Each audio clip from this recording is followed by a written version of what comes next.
العلم هو النور الهادي والمفتاح لكل الخير من يرد الله به خيرا. بسم الله الرحمن الرحيم. إني أتشرف بحمد الله الذي منح الإنسان قوة النطق والتكلم، والصلاة والسلام على محمد بن عبد الله سيد الكونين وسيد الأنام محمد صلى الله عليه وسلم وعلى آله الذين مارسوا امتثال أوامر الله وتحقيق توجيهات الدين. أما بعد. گرامی قدر دوستو اور عزیز طلبہ اکرام، تقریباً الدرس الثالث ختم ہو چکا ہے اور اب ہم الدرس الرابع کی طرف جا رہے ہیں، جس میں صاحب کتاب نے مفاعل خمسہ کو بیان کیا ہے.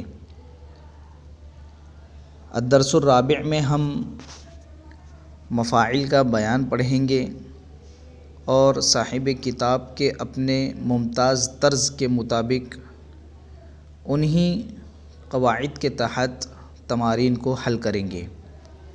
آئیے چلتے ہیں بلا کسی تاخیر کے الدرس الرابع کی طرف. پہلے ہم صاحب کتاب کی جو عبارت ہے اس کو پڑھیں گے اور خلاصے کے طور پر انشاءاللہ آپ کو آسانی کے ساتھ بتلائیں گے. الدرس الرابع مفاعل خمسہ. علماء نحو مفعول کو 5 قسموں میں تقسیم کرتے ہیں. علماء نحو مفعول کو 5 قسموں میں تقسیم کرتے ہیں: مفعول بہ، مفعول مطلق، مفعول لہ، مفعول فیہ اور مفعول معہ. ان سب کی مفصل بحث صرف و نحو کی کتابوں میں آپ پڑھ چکے ہوں گے. تاہم ان میں سے مفعول مطلق، مفعول لہ اور مفعول فیہ کے متعلق چند باتیں آپ کے ذہن میں پھر سے تازہ کرنا چاہتے ہیں. نمبر 1، مفعول مطلق. اس اسم مصدر کو کہتے ہیں جو اپنے کسی مشتق فعل کے بعد کلام میں تاکید یعنی زور یا عدد یا نوعیت بیان کرنے کے لیے لایا جائے.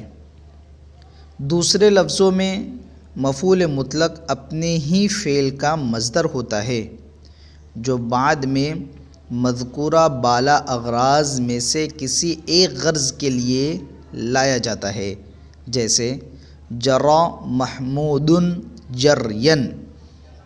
جرى محمود جريا، محمود دوڑا، واقعی دوڑنا. وثب القط وثوب الاسد. وثب القط وثوب الاسد، بلی شیر کی طرح جھپٹی. اکل الولد اکلتین. اکل الولد اکلتین، لڑکے نے 2 مرتبہ کھایا. اوپر کی تعریف اور مثالوں سے یہ امر واضح ہوا کہ مفعول مطلق کا استعمال 3 معنوں میں ہوتا ہے. نمبر 1 تاکید، نمبر 2 نوعیت اور نمبر 3 عدد. پہلی مثال تاکید کی ہے. جرى محمود میں مخاطب کے لیے اس شبہ کا امکان تھا کہ محمود دوڑا نہیں بلکہ تیز چل کر آیا، جسے الجرا سے تعبیر کیا گیا ہے، مگر جرین کے اضافے سے اس شبہ کی گنجائش باقی نہیں رہتی بلکہ حقیقی دوڑنا متعین ہو جاتا ہے. تاکید کا ترجمہ عموماً بہت زیادہ، خوب، اچھی طرح، واقعی وغیرہ کے الفاظ سے کیا جاتا ہے، مگر جہاں اس کا موقع نہ ہو، صرف فعل کے ترجمے پر اکتفا کیا جائے، ہر جگہ بہت زیادہ، خوب وغیرہ لکھنے کی ضرورت نہیں. اس میں دراصل مضمون جملہ کی تاکید ہوتی ہے. نمبر 2، دوسری مثال نوعیت کی ہے. وثب القط. وثب القط سے صرف یہ سمجھا جاتا ہے کہ بلی جھپٹی، مگر وثوب الاسد بڑھانے سے ایک نئے معنی کا اضافہ ہوتا ہے اور وہ یہ کہ بلی شیر کی طرح جھپٹی. نمبر 3، تیسری مثال عدد کی ہے. اس میں اقلتین بڑھانے سے جس نئے معنی کا اضافہ ہوتا ہے وہ یہ کہ کھانے کا کام 2 مرتبہ ہوا۔ یہ تھی صاحب کتاب کی عبارت۔ ان عبارتوں کا خلاصہ کل 6 چیزیں ہیں جسے آپ اپنے ذہن میں رکھیے۔ انہی عبارت کے تحت ہم خلاصے نکالیں گے اور اس خلاصے میں جن چیزوں کو بیان کیا جائے گا آپ انہیں اپنے ذہن میں رکھیے یا پھر کسی کاپی وغیرہ پر لکھ لیجئے کہ ان عبارتوں میں صاحب کتاب نے کن کن چیزوں کو بیان کیا ہے۔ سب سے پہلے تو صاحب کتاب نے مفعول مطلق کی تعریف کی ہے۔ جی ہاں، کہ مفعول مطلق کسے کہتے ہیں۔ اس کے بعد مفعول مطلق کے کتنے اقسام ہیں، یعنی مفعول مطلق کی کتنی قسمیں ہیں۔ نمبر 3، مفعول مطلق برائے تاکید، کہ مفعول مطلق کبھی تاکید کے لیے آتا ہے، اس کی تعریف۔ نمبر 4، مفعول مطلق برائے نوعیت، کہ مفعول مطلق کبھی نوعیت کے لیے آتا ہے، اس کی تعریف۔ اور نمبر 5، مفعول مطلق برائے عدد، کہ مفعول مطلق کبھی عدد کے لیے آتا ہے، اس کی تعریف۔ اور نمبر 6، مفعول مطلق کی تینوں قسموں کو کس طرح پہچانیں گے، اس کو بھی ہم انشاءاللہ اسی درس میں بیان کریں گے۔ لف و نشر مرتب کے طور پر جو میں نے آپ کو 6 خلاصے کے طور پر باتیں ذکر کی اسے ہم ایک ایک کر کے ذکر کریں گے۔ سب سے پہلے مفعول مطلق کی تعریف۔ مفعول مطلق کی آسان تعریف یہ ہے کہ مفعول مطلق وہ مصدر منصوب ہے۔ یہ بات یاد رکھیے کہ مفعول مطلق مصدر ہوتا ہے، لیکن یہ ضروری نہیں ہے کہ مفعول مطلق صرف مصدر ہی بن کر آئے۔ دوسرا کوئی اسم ایسا بھی آتا ہے بعض مرتبہ جو مصدر کے قائم مقام ہوتا ہے، اسے بھی مفعول مطلق کا نام دیا جا سکتا ہے۔ تو مفعول مطلق ایسا اسم، ایسا مصدر منصوب ہے جو اپنے پہلے والے فعل کے ہم معنی ہو، جو اپنے پہلے والے فعل کے ہم معنی ہو، یعنی مفعول مطلق مصدر ہوگا یا قائم مقام مصدر ہوگا اور وہ اس معنی میں ہوگا جو اس سے پہلے والا فعل استعمال کیا گیا ہوگا، تو یا تو ہم معنی ہوگا یا ہم مادہ ہوگا۔ جیسے آپ دیکھیے مثال، ضربت ضربن، یہ ایک مثال ہے۔ تو ضربت ضربن کے اندر ضربن یہ مصدر بھی ہے اور منصوب بھی ہے، تو مصدر منصوب یہاں مفعول مطلق واقع ہو رہا ہے۔ اور آپ اسے دیکھیے کہ ضربن ضربت کا جو فعل ہے اس فعل کے ہم معنی ہے، تو یہ ہم معنی بھی ہے اور ہم مادہ بھی ہے، اس لیے مصدر منصوب ایسا اسم ہے جو اپنے پہلے والے فعل کے ہم معنی ہو یا ہم مادہ ہو۔ ہم معنی کی مثال آپ دیکھیے، جیسے قعدت جلوساً، آپ ہدایت النحو میں بھی پڑھ کر آئے، تو قعدت اس کے معنی ہے بیٹھنا اور جلوساً اس کے معنی بھی ہے بیٹھنا، دونوں ہم معنی ہے لیکن دونوں ہم مادہ نہیں ہیں۔ قعدت کا مادہ کچھ اور ہے اور جلوساً کا مادہ کچھ اور ہے، لیکن ہم معنی ہونے کی وجہ سے بھی اسے مصدر سے تعبیر کیا جا سکتا ہے اور مفعول مطلق بنایا جا سکتا ہے۔ تو مفعول مطلق آسان زبان میں وہ مصدر منصوب ہے کہ جو اپنے سے پہلے واقع فعل کے ہم معنی ہو یا ہم مادہ ہو۔ جی ہاں، یہ ہے مفعول مطلق کی تعریف آسان زبان میں۔ دوسری چیز میں نے آپ کو بتلائی کہ صاحب کتاب نے اپنی ان عبارتوں میں دوسری چیز کا خلاصہ یہ پیش کیا ہے کہ مفعول مطلق کی قسمیں ہوتی ہے۔ اب مفعول مطلق کی کتنی قسمیں ہیں تو وہ یہ یاد رکھیے، صاحب کتاب کی عبارت کے مطابق مفعول مطلق کی 3 قسمیں ہیں۔ نمبر 1، مفعول مطلق کبھی تاکید کے لیے استعمال ہوتا ہے۔ نمبر 2، مفعول مطلق کبھی نوعیت کے لیے استعمال ہوتا ہے۔ نمبر 3، مفعول مطلق کبھی عدد کے لیے استعمال کیا جاتا ہے۔ جی، تو مفعول مطلق برائے نوعیت، مفعول مطلق برائے تاکید اور مفعول مطلق برائے عدد، یہ تیسرا، چوتھا، پانچواں پہلا ہو گیا کہ مفعول مطلق کی تعریف کیا ہے۔ دوسرا، مفعول مطلق کی کتنے اقسام ہیں میں نے بتلا دیا، 3 قسمیں ہیں۔ اب تیسرا، چوتھا، پانچواں جو باتیں میں ذکر کر رہا ہوں، تیسرے نمبر پہ ہم ذکر کریں گے مفعول مطلق برائے تاکید کی تعریف، چوتھے نمبر پر مفعول مطلق برائے نوعیت کی تعریف، اور 5ویں نمبر پر مفعول مطلق برائے عدد کی تعریف۔ تو مفعول مطلق تاکیدی کی تعریف کیا ہے اسے ہم دیکھ رہے کہ مفعول مطلق تاکیدی کی تعریف یہ ہے کہ مفعول مطلق تاکید وہ مفعول ہے جو اپنے فعل کی تاکید کے لیے لایا جائے، جو اپنے ماقبل فعل جو استعمال ہوا ہے اس مفعول مطلق کو اس کی تاکید کے لیے مفعول مطلق کو لایا گیا ہو۔ جیسے ورتل القرآن ترتیلا، ورتل القرآن ترتیلا، تو یہاں ترتیلاً مصدر بھی ہے، مفعول مطلق بھی ہے، اور اس سے ماقبل جو فعل استعمال ہو رہا ہے ورتل، یہ رتل اسی کے ہم معنی بھی ہے اور ہم مادہ بھی ہے۔ تو رتل کی تاکید ہو رہی ہے ترتیلاً سے، کوئی نئے معنی اس میں نہیں پیدا ہو رہے سوائے تاکید کے۔ اسی طریقے سے صاحب کتاب نے اپنی عبارت بھی استعمال کی، جرا محمود جرین، تو جرا وہ فعل ہے جو محمود کو چلنا محمود کا دوڑنا بتلا رہا ہے، اور جرین کے ذریعے سے اسی دوڑنے کی تاکید ہو رہی ہے۔ تو جرین یہ ایسا مصدر منصوب ہے جو اپنے ماقبل فعل جو استعمال ہو رہا ہے اس ماقبل فعل کے استعمال کی تاکید کو بیان کر رہا ہے۔ تو مفعول مطلق تاکیدی کی تعریف کیا ہوئی؟ مفعول مطلق تاکیدی وہ مفعول مطلق ہے جو اپنے ماقبل فعل کی تاکید کے لیے لایا جائے، جیسے جرا محمود جرین۔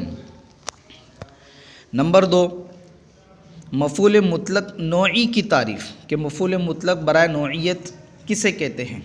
جی، تو مفعول مطلق برائے نوعیت وہ مفعول ہے جو اپنے ماقبل فعل کی حالت و نوعیت بیان کرنے کے لیے لیا جائے، جو اپنے ماقبل فعل کی حالت و نوعیت بیان کرنے کے لیے لایا جائے۔ جیسے جلست جلست القاری، ہدایت النوم میں آپ پڑھ چکے ہیں جلست جلست القاری، تو یہاں جلست القاری میں قاری کے بیٹھنے کی طرح بیٹھا، جلستو یہ فعل ہے اور جلست القاری یہ جلستو کا مفعول مطلق ہے، اور یہ مفعول اپنے ماقبل کے فعل کی حالت کو بتلا رہا ہے، اپنے ماقبل فعل کی نوعیت کو بتلا رہا ہے کہ بیٹھنا کس نوعیت کا تھا، تو کہا جلست القاری، قاری کے بیٹھنے کی طرح تھا۔ تو یہ ہے مفعول مطلق برائے نوعیت۔ نمبر 3، مفعول مطلق عددی کی تعریف کہ مفعول مطلق عددی کسے کہتے ہیں؟ تو مفعول مطلق عددی وہ مفعول ہے جو اپنے ماقبل فعل کی تعداد بیان کرنے کے لیے لایا جائے، جو اپنے ماقبل فعل کی تعداد بیان کرنے کے لیے لایا جائے۔ جیسے اکلت اکلتینی، صاحب کتاب نے مثال دی اکل الولد اکلتینی، لڑکے نے 2 مرتبہ کھایا، تو اکلتینی مفعول مطلق ہے اور ماقبل کا فعل اکلا ہے، تو اکلا کی تعداد کو بیان کرنے کے لیے اکلتینی کو لایا گیا ہے جو کہ برائے عدد ہے۔ اسی طریقے سے اب ہم یہ دیکھیں گے کہ یہ تینوں مفعولوں کو ہم پہچانیں گے کیسے کہ یہ مفعول مطلق تاکیدی ہے، یہ مفعول مطلق نوعی ہے، یہ مفعول مطلق عددی ہے۔ تو یاد رکھیے، بطور تنبیہ میں بیان کر رہا ہوں کہ اگر مفعول مطلق فعل کے معنی میں کوئی زیادتی نہ کرے، غور سے سنیے، اگر مفعول مطلق فعل کے معنی میں کوئی زیادتی نہ کرے بلکہ وہی مصدر ہو جس پر فعل دلالت کر رہا ہے، بلکہ وہی مصدر ہو جس پر فعل دلالت کر رہا ہے، تو وہ تاکید کے لیے ہوگا، تو وہ تاکید کے لیے ہوگا۔ جیسے میں نے مثال دی ضربت ضربن، یہاں پر مفعول مطلق فعل کے معنی میں ہے لیکن فعل کے معنی میں وہ زیادتی نہیں کر رہا بلکہ اس کے لیے تاکید کو بیان کر رہا ہے کہ جو کام ہوا ہے وہ مارنا ہی ہے، اس کے علاوہ کوئی دوسرا کام نہیں ہے۔ تو اگر مفعول مطلق فعل کے معنی میں کوئی زیادتی نہ کرے بلکہ وہی مصدر ہو جس پر فعل دلالت کر رہا ہے تو وہ تاکید کے لیے ہوگا۔ یہ ہے مفعول مطلق تاکید کو پہچاننے کی علامت۔ نمبر 2 کہ اگر مفعول مطلق مضاف ہو، یاد رکھیے، اگر مفعول مطلق مضاف ہو یا اس کی صفت ذکر کی گئی ہو، اگر مفعول مطلق مضاف ہو یا اس کی صفت ذکر کی گئی ہو تو وہ نوعیت کے لیے ہوگا، جیسے ضربت ضرب القاری یا ضربت ضربن شدیدن، تو یہاں پر آپ دیکھیے ضرب القاری ضربن شدیدن، ضرب القاری یہاں پر ضربہ مضاف ہے اور القاری مضاف الیہ ہے، اور آگے والی مثال میں ضربت ضربن شدیدن میں ضربن موصوف ہے اور شدیدن اس کی صفت ہے، اس لیے کہا کہ مفعول مطلق مضاف ہو یا اس کی صفت ذکر کی جائے، یعنی مفعول مطلق یا تو مضاف بن کر آئے یا موصوف بن کر آئے، تو آپ آنکھ بند کر کے کہہ دیں گے کہ یہاں پر مفعول مطلق برائے نوعیت استعمال کیا گیا ہے، یہ ہے مفعول مطلق برائے نوعیت کو پہچاننے کی علامت، کہ اگر مفعول مطلق مضاف ہو یا اس کی صفت ذکر کی گئی ہو تو وہ نوعیت کے لیے ہوگا، جیسے ضربت ضرب القاری یا پھر ضربت ضربن شدیدن۔ پہلی مثال میں ضرب القاری میں ضربہ یہ کیا ہے؟ مضاف استعمال ہوا ہے، اور ضربت ضربن شدیدن میں یہاں ضربن موصوف استعمال ہوا ہے۔ تو یاد رکھیے اگر مفعول مطلق مضاف بن کر آئے یا موصوف بن کر آئے تو ایسی صورت میں وہ اپنے ماقبل فعل کے لیے مفعول مطلق تو بنتا ہے لیکن برائے نوعیت بنتا ہے۔ اور اگر فعلتن کے وزن پر ہو، مفعول مطلق کس کے وزن پر ہو؟ فعلتن کے وزن پر ہو، یا اس کا تثنیہ ہو، یا اسم عدد مضاف بمصدر ہو، یا اسم عدد مضاف بمصدر ہو تو وہ عدد کے لیے ہوگا، جیسے ضربت ضربتن، ضربت ضربتن، تو یہاں پر ضربتن فعلتن کے وزن پر ہے، ضربتن کس کے وزن پر ہے؟ فعلتن کے وزن پر ہے، تو جب مفعول مطلق فعلتن کے وزن پر آئے تو وہ برائے عدد ہوگا، یا پھر کسی تثنیہ کے وزن پر آئے جیسے ضربتینی، ضربتینی، تو تثنیہ کا ہونا چونکہ یہ عدد میں شمار کیا جاتا ہے تو تثنیہ کو عدد میں شمار کرنے کے لیے مفعول مطلق جب استعمال ہوگا تو وہ مفعول مطلق برائے نوعیت ہوگا۔ یاد رکھیے یا تو فعلتن کے وزن پر ہو تو عدد کے لیے استعمال ہوگا، یا پھر تثنیہ ہو تو عدد کے لیے استعمال ہوگا، یا پھر مضاف ہو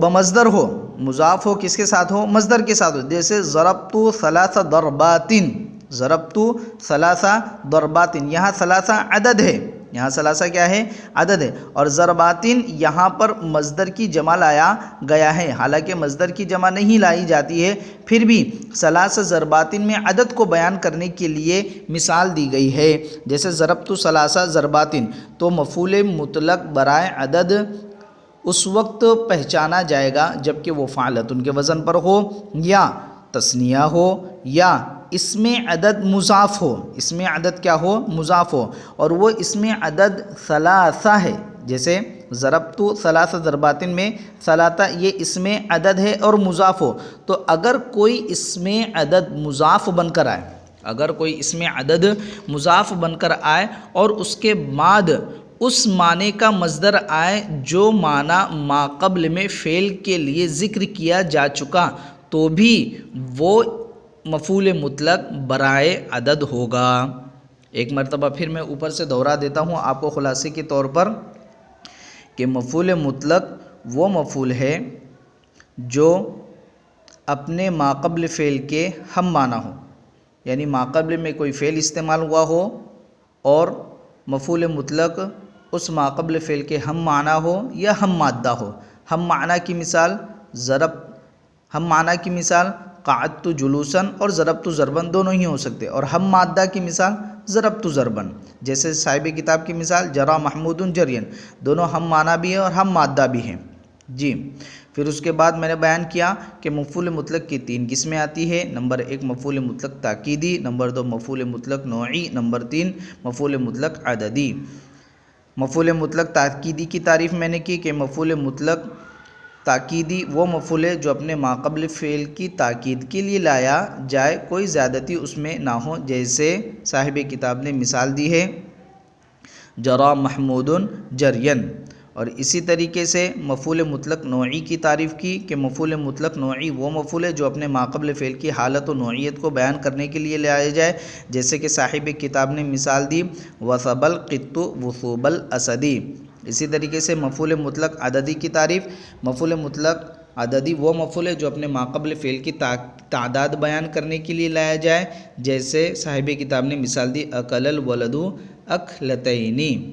اور پھر اس کے بعد میں نے آپ کو بتلایا کہ ان تینوں کو کس طریقے سے پہچاننے کی کہ یہ مفعول مطلق برائے تاکید ہے یا مفعول مطلق برائے نوعیت ہے یا مفعول مطلق برائے عددیت ہے۔ تو اس کے لیے ایک تنبیہ میں نے بیان کر دی کہ اگر مفعول مطلق فعل کے معنی میں کوئی زیادتی نہ کرے بلکہ وہی مصدر ہو جس پر فعل دلالت کر رہا ہے تو وہ آنکھ بن کر کے تاکید کے لیے ہوگا، جیسے ضربت ضربن۔ اور اگر مفعول مطلق مضاف بن کر آئے یا موصوف بن کر آئے تو ایسی صورت میں وہ نوعیت کے لیے ہوگا، جیسے ضربت ضرب القاری یا ضربت ضربن شدیدن۔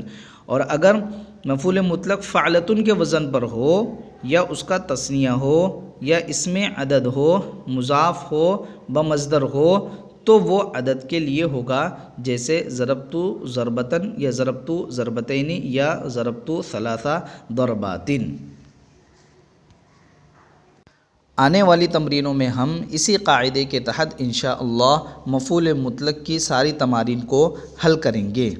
دورانیہ چونکہ زیادہ طول نہ پکڑ لے وے، اس وجہ سے میں اپنے سبق کو یہیں پر ختم کرتا ہوں۔ وصلی اللہ علی نبینا محمد وعلی آلہ وصحبہ اجمعین۔ السلام عليكم، لا تنسوا الاعجاب بالفيديو والاشتراك في القناة تشجيعا لنا لنستمر بنشر المزيد إن شاء الله.